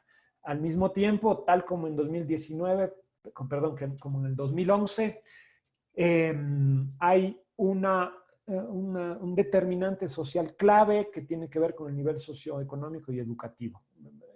A mayor nivel económico y mayor nivel educativo, mayor posibilidad de participar. Las clases altas están largamente más movilizadas y esto puede ser un efecto de la polarización populista que vivimos en la década previa, ¿no? Esto sí como un mapeo rápido de las tendencias generales de la encuesta.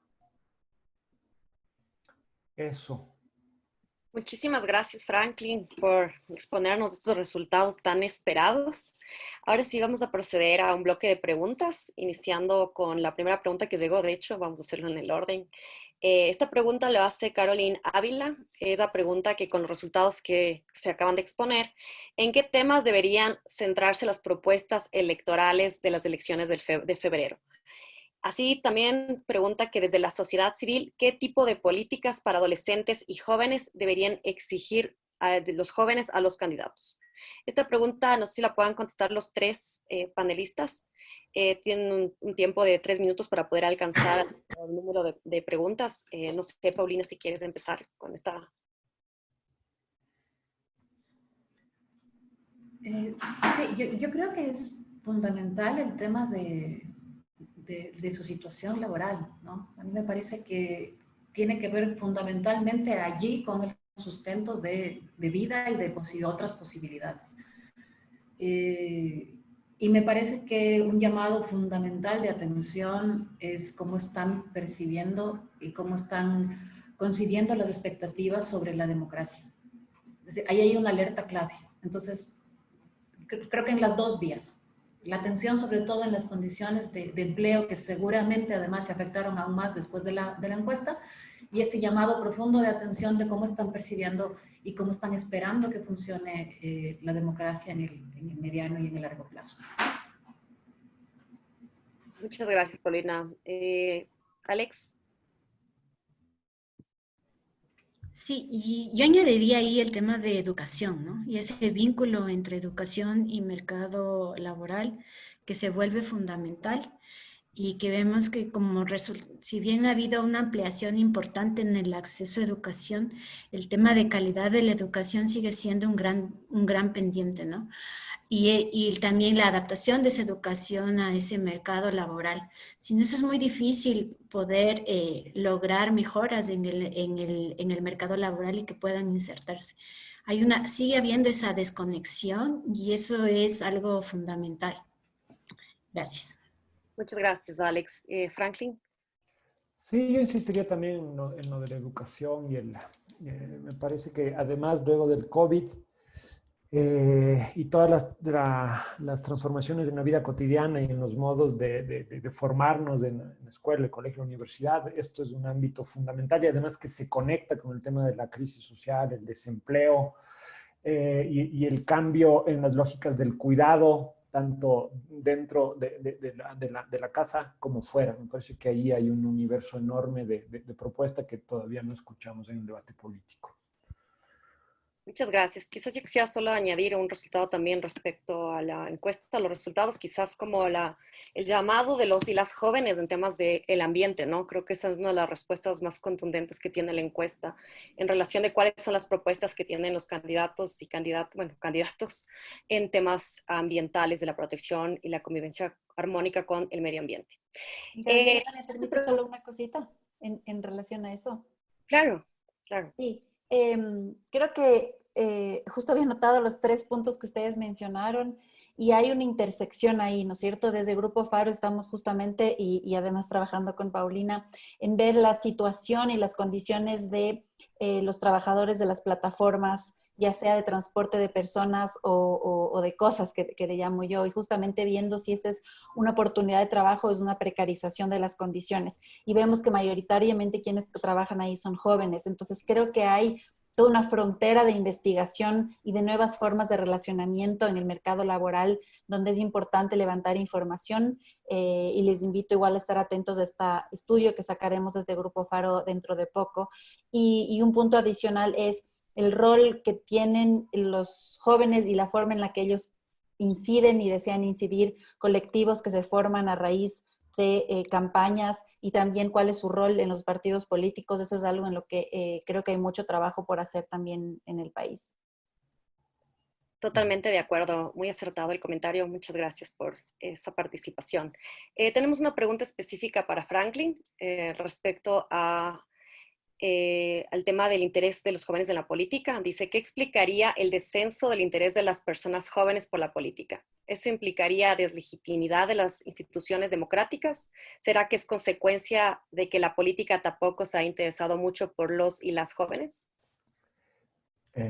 Sí, gracias Jesús. Él fue una de las personas que ayudó mucho en la construcción de la boleta y uno de los especialistas que están en el Ecuador sobre este tema. Tiene varias cuestiones escritas al respecto.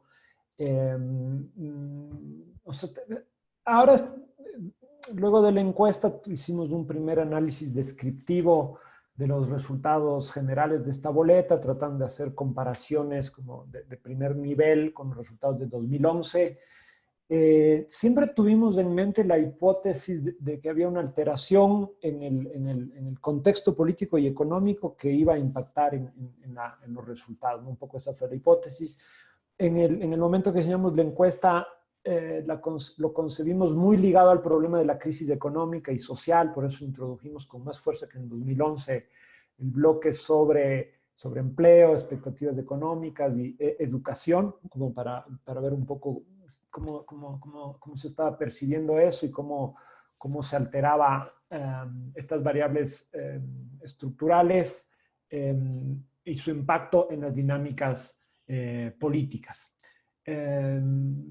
Seguimos en ese testeo. Al seguir preparando durante estos meses el análisis de la encuesta, también queda claro que el cambio en las relaciones socioestatales, el cambio en el contexto político, ¿no? Para retomar la literatura que pone énfasis en las variables contextuales para explicar los niveles de implicación y de acción colectiva, y me parece que ahí hay un importante nivel de análisis que cabe explorar mucho más.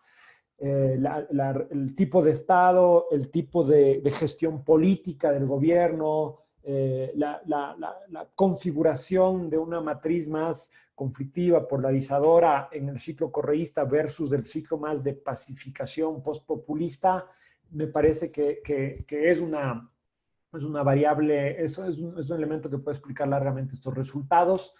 No me parece que tenga que ver con los niveles de legitimidad de las instituciones democráticas. Si bien la encuesta refleja que hay una caída en esta legitimidad, tampoco es que en el ciclo pasado las instituciones tenían un reconocimiento de parte de este segmento de la población muy, muy elevado.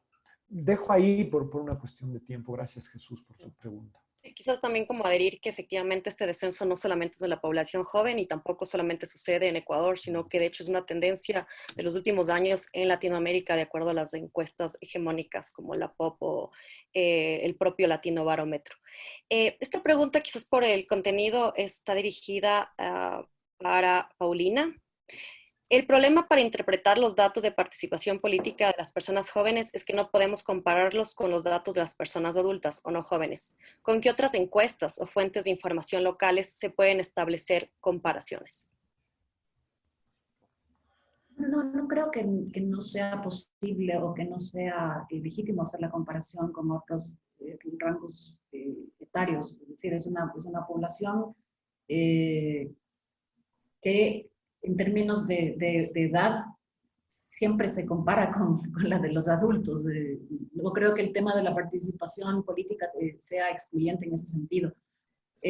Ahora, vamos a tener una comparación mucho más rica, sin duda alguna, si hacemos la comparación. En el caso de Ecuador, que por suerte tenemos ya las dos mediciones, 2011 y 2019, y hay muchas encuestas de jóvenes en varios países de América Latina y bueno, también en Europa. Creo que ese es un parámetro que nos va a permitir tener un análisis mucho más enriquecedor.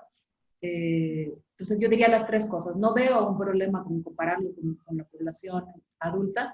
Esta comparación entre 2011 y 2019, aunque es un rango amplio, pero que ya nos da una primera perspectiva, y compararla, insisto, con las encuestas de jóvenes. Hay muchas, hay varias en otros países. De hecho, buena parte del diseño de el instrumento de investigación, tanto en 2011 como en 2019, se nutrió mucho de mirar los instrumentos de otros países. Esto nos permitió hacer varias lecturas comparativas, siempre evidentemente adecuándolo a Ecuador, pero hay mucho trabajo que nos antecede. En Chile, por ejemplo, esto es mucho más sostenido, tiene muchísimos más recursos. Comparábamos, por ejemplo, los tamaños de muestra que se trabajan allá, y esto creo que es una línea de trabajo pendiente y que va a enriquecer muchísimo más, sobre todo ahora que en la región el ciclo de movilizaciones ha sido tan robusto. Creo que va a ser fundamental la siguiente medición que se haga en Ecuador y leer qué es lo que ha pasado en estas a nivel regional. Muchas gracias, Paulina. Quizás también como para complementar, la encuesta de México de participación política de jóvenes justo salió el anterior año. Entonces, me parece que en términos, digamos, comparativos, tienen como un enfoque en el que se puedan hacer como varias comparaciones. Esta siguiente pregunta es para Alexandra. Esta más que una pregunta es un comentario, pero para hablar también sobre la participación política desde una perspectiva feminista, me parece interesante. A ver si nos puedes ampliar este comentario que han hecho. Los datos que muestra Alexandra muestran lo inadecuado que es usar la categoría Nini, ni estudia ni trabaja. Esa etiqueta los estigmatiza y no refleja la realidad. El hecho de que muchas mujeres jóvenes sean categorizadas como ninis pueden invisibilizar sus actividades domésticas, reproductivas o de los cuidados. Alex.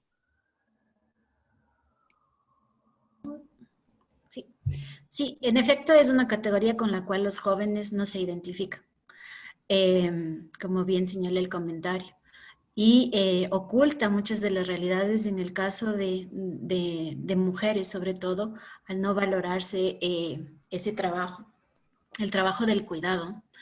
Igualmente entre los adolescentes varones, no trabajar y no estudiar no necesariamente es un estado, es una forma de exclusión. Y es un buen punto el que señala ahí el comentario. Gracias. Muchas gracias, Alex. Quizás por tiempo nos acercamos a las últimas preguntas. Tenemos una pregunta de Orlando Pérez dirigida para Franklin.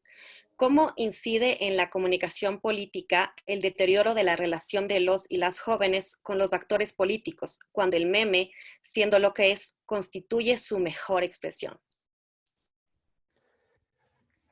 Complicada pregunta, Orlando. Yo diría, en primer lugar, que hay que tomar muy en serio el estudio de los memes como forma de participación, como espacio de participación política, ¿no? Ya hay algunos estudios, no para el caso ecuatoriano, pero a nivel más global, que están largamente interesados en esto. En la encuesta hay una innovación respecto a introducir específicamente esta noción, esta palabra que cada vez tiene mayor vitalidad en las prácticas participativas, ¿no? Entonces, tomar en serio esto implica observar que se trata de una forma emergente de implicación de los jóvenes en el debate público, en la esfera pública. Significa observar las transformaciones en la cultura digital de las nuevas, de las generaciones que estamos investigando. Estas innovaciones están en el corazón de las prácticas de innovación participativa, ¿no? Esta es la relación.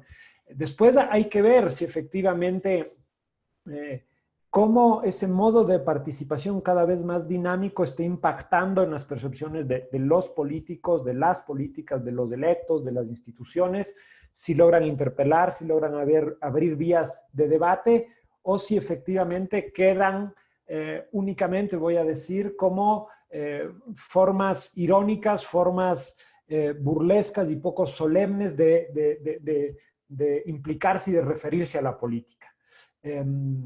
Claramente, entre estar en una asociación, entre escribir a un político y hacer un meme, hay diferencias, pero hay que sacar cualquier prejuicio respecto al significado que puedan tener la memésfera en los modos de insertarse políticamente en las nuevas generaciones. Después, no te podría decir cómo aquello impacta en la comunicación política, pero claramente vemos ya que las campañas electorales y los políticos están habitando el mundo de la memésfera que ha sido poblado y construido desde los y las más jóvenes. Entonces vemos que hay una relación de ida y vuelta clara ahí que se está configurando.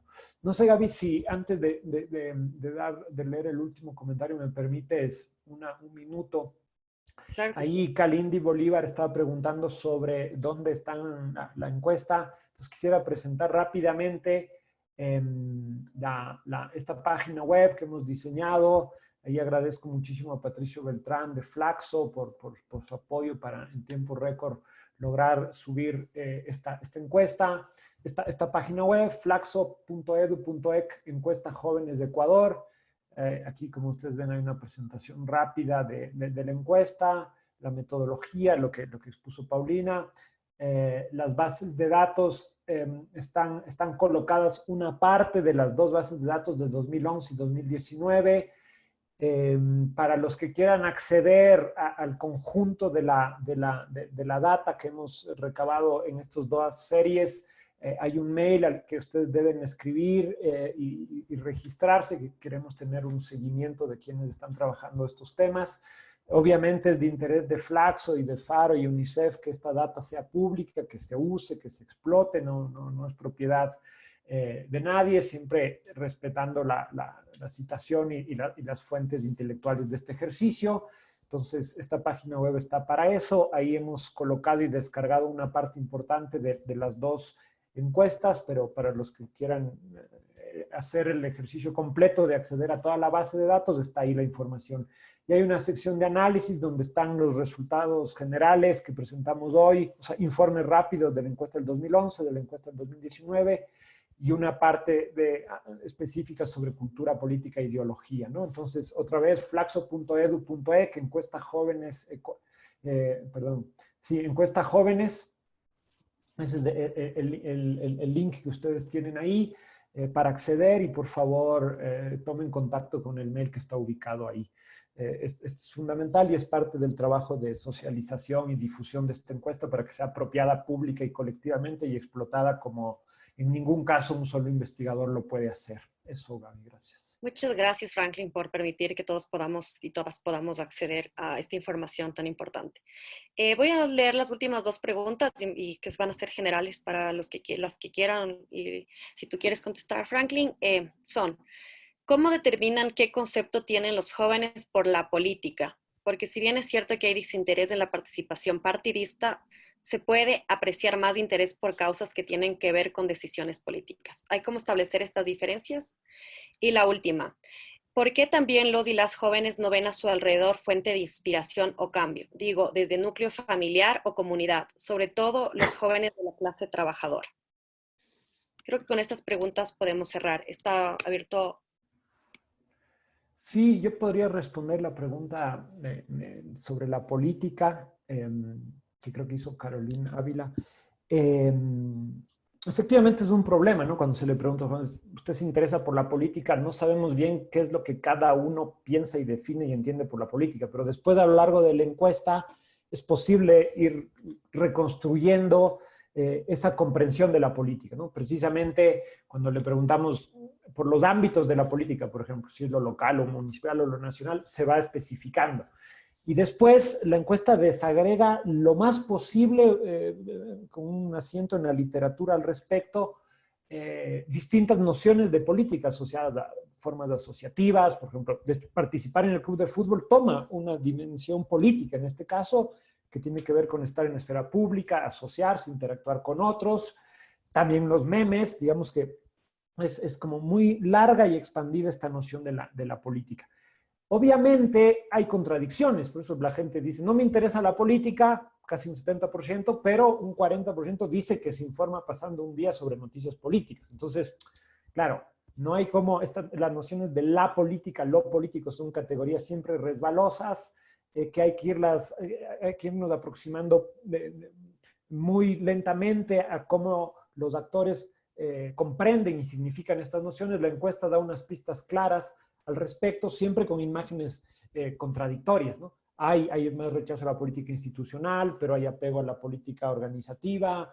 no se tiene interés en los partidos, pero sin embargo los jóvenes trabajan en campaña electoral. Son imágenes contradictorias que dejan ver también esta comprensión compleja y en tensión sobre lo que es la política. Eso se ve en la encuesta y es posible siempre como diferenciar actitudes de prácticas, ¿no? El nivel del interés en la política va en lo actitudinal y en las prácticas es donde se puede quizás situar con mayor precisión estos niveles de implicación real, ¿no? Asociarse, escribir un graffiti, mandar un meme, votar, participar en una asociación feminista, etcétera. Son prácticas que muchas veces no van en sintonía con ese nivel actitudinal sobre el interés. Yo creo que la encuesta da un montón de pistas sobre esas ideas de lo político e indaga en tanto lo actitudinal como lo comportamental y permite tener un mapa bastante extenso y contradictorio sobre esta participación política de las nuevas generaciones. Eso. Gracias, Franklin. Quizás también había una pregunta un poco suelta que se quedó por ahí, que bueno, Franklin habló de esto en su exposición, pero me parecería oportuno que se profundice un poco respecto a las expectativas de los y las jóvenes en la encuesta del 2019 en comparación con el 2011. No sé si, Paulina, quieres hacer algún comentario al respecto o también contestar otras de las preguntas que se habían planteado. Sí, creo que Jesús consultaba si era posible comparar el tema de las expectativas. Es posible comparar este bloque de expectativas, lo incluimos también en las preguntas en 2011 y para tener simplemente una referencia, por ejemplo, en 2011 era el 47%, por ejemplo, el que creía que la democracia iba a estar mejor en el futuro inmediato y este porcentaje desciende para 2019 al 30%. Es decir, que esta comparación en todos los ámbitos de expectativas es posible hacer. La de cómo piensan que va a estar la democracia, me parece probablemente la más crítica si comparamos 2011 con 2019, pero todo este bloque estuvo también en la medición de entonces. Perfecto, muchísimas gracias, Paulina. Creo que con esto finalizamos el evento. Ha sido un gusto participar en este proyecto. Agradecemos a UNICEF, al Grupo Faro y efectivamente también a Perfiles de Opinión y sobre todo gracias, Franklin, por permitir esta investigación que es muy valiosa en estos temas sobre las juventudes y participación política en el país y creo que va a ser de mucha utilidad tanto para hacer políticas públicas como para las reflexiones en general en Latinoamérica. Muchísimas gracias a todos y todas los que nos están escuchando también.